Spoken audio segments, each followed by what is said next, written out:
Hello, ako po si Cindy and classmates po kami ni Atong since nung kinder until third grade.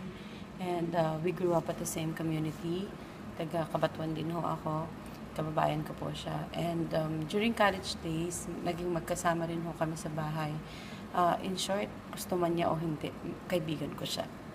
Anyway, dahil birthday niya ngayon, at kahit mahirap na siyang hagilapin dahil kung saan-saan siya nagpupunta, at yeah, sige lang, ikot lang ng buong mundo.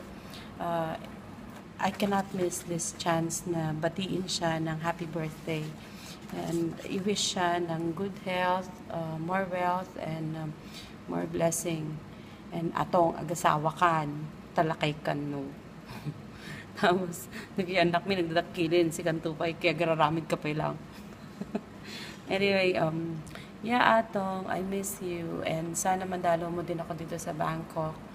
And, pressure lang yun, yung agasawa. Enjoy your life the way you want. And, enjoy your birthday. Maswerte ka kasi marami kang kaibigan na nagmamahal sa'yo para i-prepare ito.